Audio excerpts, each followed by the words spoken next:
Yo, what's going on guys? Arekkz here. Welcome back to another video for Monster Hunter Rise, and in this one I want to take a moment to speak more in depth about the new weapon move system, the switch skills. If you guys caught my video yesterday or you caught the Capcom stream, you will know that silk binds are only part of the picture. We have been seeing a tiny snippet of what Rise has to offer, when in reality the game works around a system called switch skills, which allows you to change certain skills on your weapon to effectively create your own hunting style, which is incredibly cool. I mentioned this in yesterday's sort of breakdown, but following that video, they of course updated the official website. They've given us more details. So in this video, I want to quickly go over exactly what we know about switch skills and take a look at one of the switch skills for each of the 14 weapons. So if you guys do enjoy this, a like would be super appreciated. Comment down below, let me know which ones sound the hypest to you, and let's get started.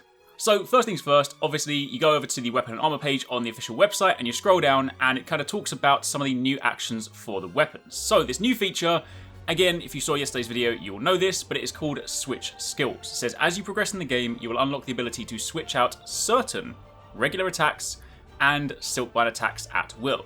Each weapon has 3 types of these switch skills, so now we have confirmation on the number to unlock. That is 3.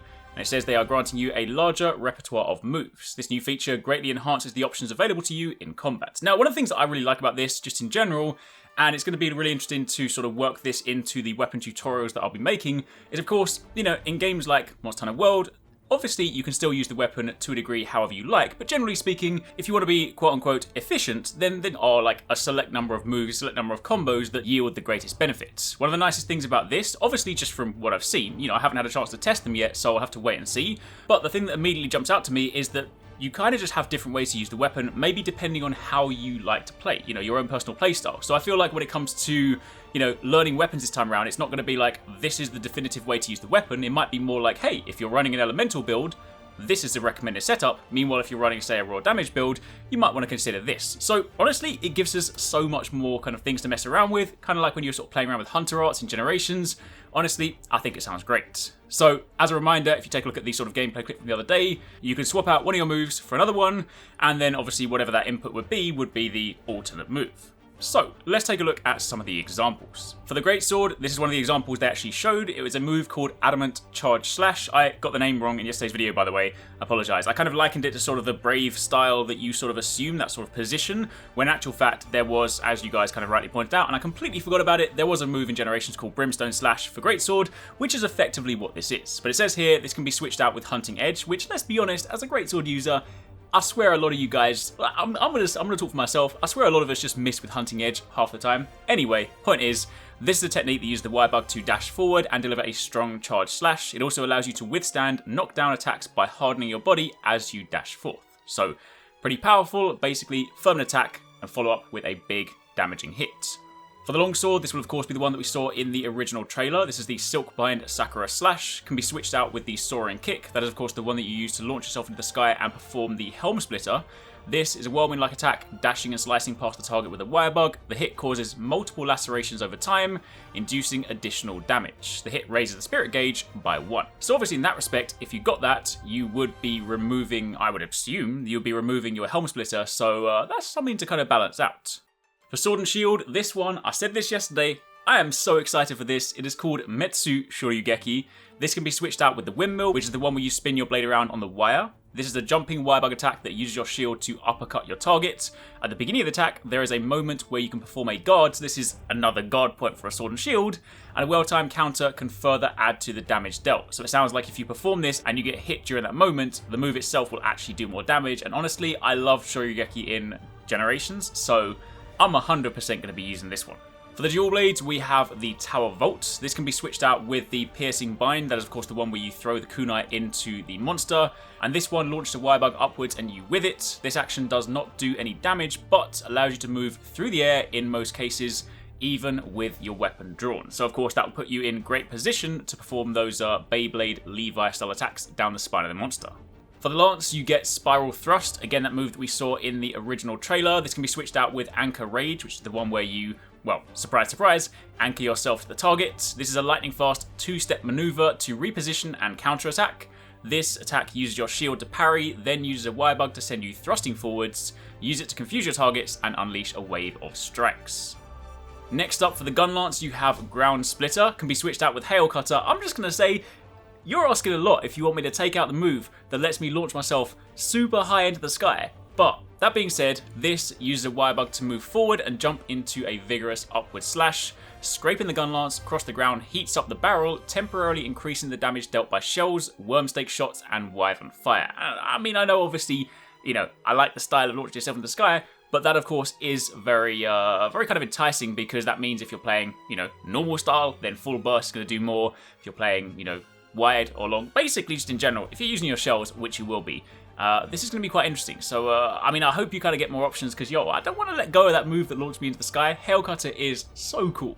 And obviously, we also saw from the event yesterday that you can swap out your charge shell for the blast dash, which is definitely a move I can't wait to check out. For the hammer, we get to use the move that was shown in the last trailer. This one can be switched out with the Silkbind Spinning Bludgeon. This is an attack performed by rushing forward with the help of the wire bug. Any enemy attack damage is negated in the process whilst launching forward. So basically allows you just to kind of run headlong into battle. For the hunting horn, we get Bead of Resonance, which can be switched out with Earthshaker. This places a wire bug cocoon on the ground, and if the same hunter generates melody effects, the effect also appears around the cocoon, as does a sonic wave that damages nearby monsters. For the Switch Axe, we get that move that we saw in the previous trailer, can be switched out with Invincible Gambit. This one uses a wire bug to fly up while slashing, ending with a forward slash from mid-air. If the forward slash is successful, the weapon's activation gauge fills up, and a large explosion goes off where it connected. So that sounds pretty handy.